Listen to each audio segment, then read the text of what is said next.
Alright, we are in section 5.3. We did a very simple problem. Are you ready for another example problem? Section 5.3. Let's do that. Now, here is the problem. It appears complicated, but it really is a straightforward problem. Think about this. If you think about this, this is an operational amplifier in a negative feedback configuration. Okay, it's in a negative feedback configuration because the output is being fed all the way back into the input. Okay, then it is also an inverting amplifier. Okay, so the question really is, you see, this resistance here is not a constant one, but a variable. Okay, some sigma times 50 kilo ohms. So sigma is a fraction, probably fraction or a multiple. Okay, it can be a whole number, it can be a fraction. Some sigma times 50, that is in series with 12 kilo ohms. So if you think about this, the variable resistance here in series with this 12 kilo ohms, all of that is RF. Okay, all of that is RF. So sigma 50 kilo ohms plus 12 kilo ohms. That's the feedback resistance. So the question is, now this variable resistance, sigma 50 kilo ohms, what is the value of sigma?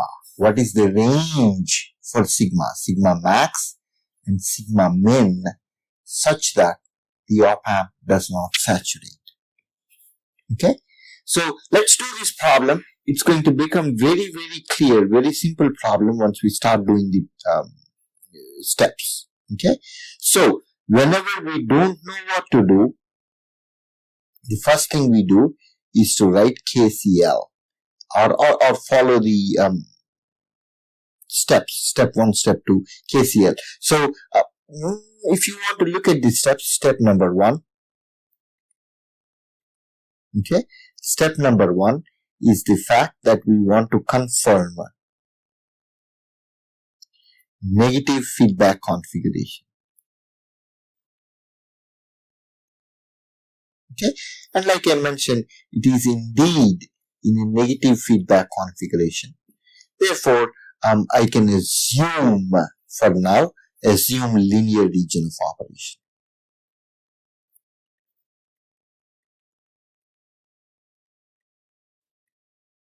Okay, let's assume linear region of operation.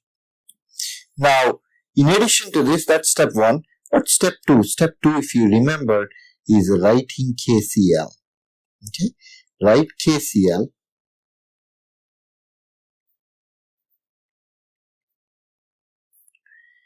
KCL at Vn. Okay, so Vn, which is this node here. Okay, all of this, that it's a node, right?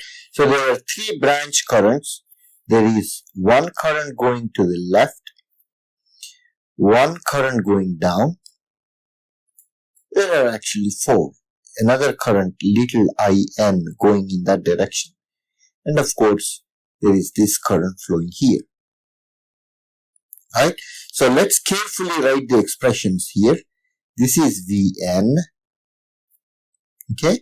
But remember, when you apply the rule, Vn is going to be the same as Vp. Right? Vn is the same as Vp, which is really 0. Okay? So I'm going to make some simplifications right here. 0. In is 0. So we can do that, or we can write it more formally. Let's just leave it as Vn for now. Okay? So Vn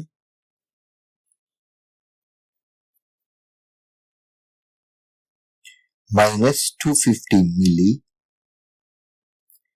by 1.6 kilo ohms. That's the current through this branch. Vn minus 250 millivolts divided by 1.6 kilo ohms.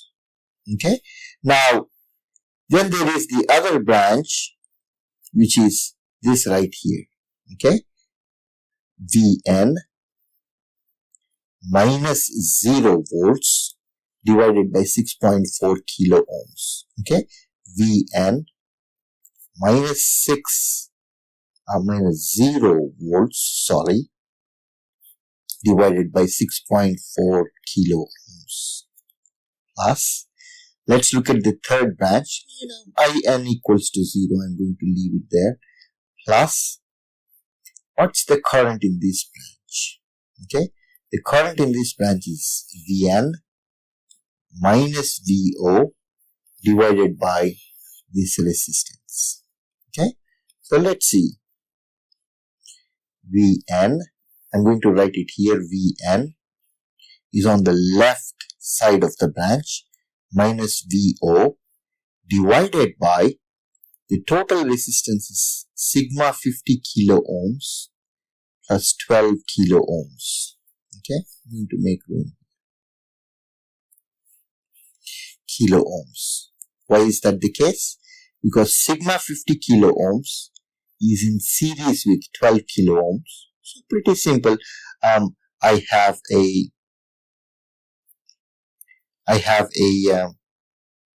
series combination. Okay. Now that's step number 2. Let's look at step number 3.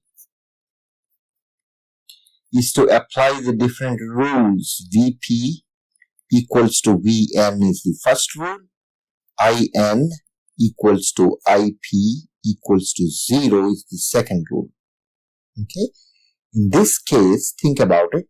Vp is tied to ground. Okay. Vp is tied to ground. Therefore, Vp is 0, which makes Vn also equals to 0. Now you see, here are the rules again, turning out to be your friends. Okay, all of these terms drop off to 0. Okay, 0, 0. So I'm going to rewrite this equation. Negative, so step number 4. Step number 4 is really just rearranging equation. Okay, negative 250 millivolts divided by 1.6 kilo ohms.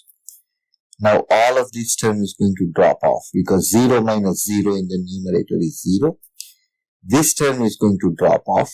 So I'm only left with V0 over sigma 50k plus 12k. Okay. All of that equals 0. Everybody with me? Now, you see, let me rearrange this a little bit more.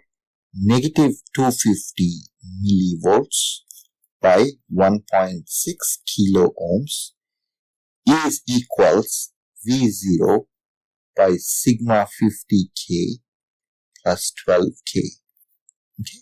It's just a matter of manipulation from here. You see, V output, okay, V output is negative 250 millivolts divided by 1.6 kilo ohms, okay, multiplied by sigma 50k plus 12k. Okay. Now, the question is, we are interested in finding out the sigma maximum and sigma minimum. Okay. So, what value can this guy take, okay, for the maximum and minimum values, okay, before saturation?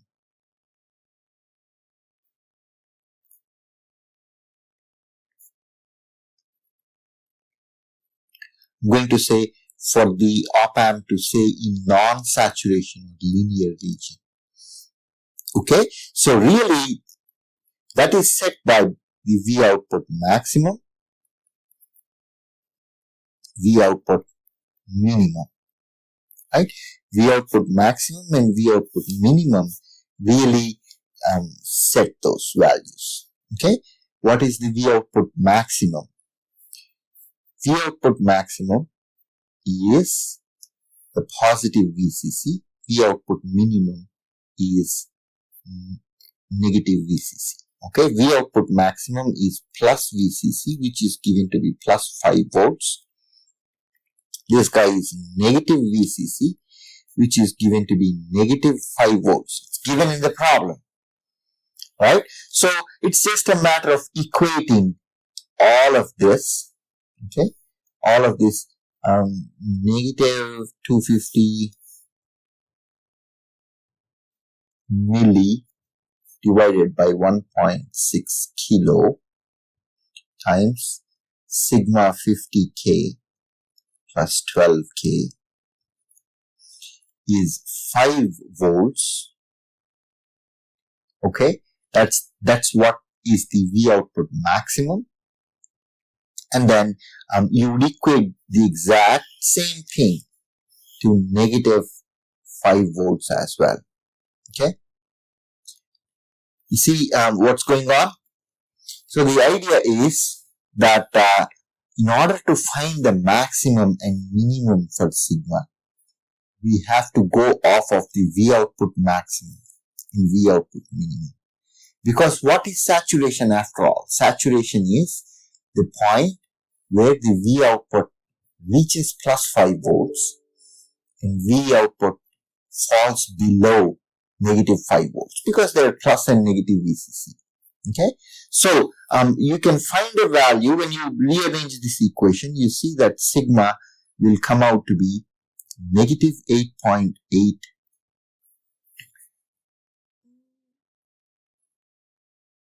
value. Okay, because sigma cannot be negative. If you have a negative sigma, you'll end up with a negative resistance. So it's not possible to see negative resistance in this course. So we say the sigma minimum is 0. Okay. Similarly, what we do is to equate all of this. Okay. So in this equation, I'm going to copy this, paste it over here. Okay. Now, in order to avoid saturation, we want to make sure that, see, earlier we had this, right? VO is this guy. So, VO minimum is negative 5 volts. Okay, negative 5 volts. So, rearrange this equation. It's just a matter of finding sigma. Everything else is a numerical value. There is no unknown here. Okay, so you calculate out the value for sigma, you'll get a value of 4. Okay, you'll get a value of 0.4 actually. Okay, you get a value of 0.4. Okay, now the result is that this is the VA sigma maximum. As long as the sigma is between 0 and 0.4 value, your op-amp will not saturate. Okay? You may not be 100% sure on whether this result makes sense or not. Here is what I invite you to do. Pick a value for sigma that is 1. Okay? If you pick a value for sigma equals to 1 or something above, okay, something above 0.4, you can pick a value of 0.8. Any value that is above 0.4, you will see that if you plug that number into the equation here, sure enough, your op-amp will saturate. Okay, your op-amp will go below VCC or above positive VCC. It will go below negative VCC or above positive VCC, which means it's saturating. Okay. As long as you pick any value, sigma equals to 0.35, sigma equals to 0.1, sigma equals to 0.25. Any value within this range and plug it into this equation, this expression here, you will see that the op-amp will not saturate. The output of the op-amp will lie in between plus VCC and negative VCC. Okay? So, it does not make sense to do the math blindly. What is important is that you have to understand the intuition behind it. Okay? So, in order to make sense of the intuition, try to see if this results make sense by picking a value that is above 0.4 for sigma. Then you will see that the op-amp will saturate. Similarly, pick a bunch of values, 0.35, 0.1, 0.25 within this range. Okay? When you pick a value within this range, then you will pretty much see that the op-amp output will be within plus and minus VCC. So a sanity check is important. Okay. So with that, we are going to stop with this section 5.3. We have worked on enough example problems. So that should be a pretty good exercise for you. We will go to next sections and look at more example problems.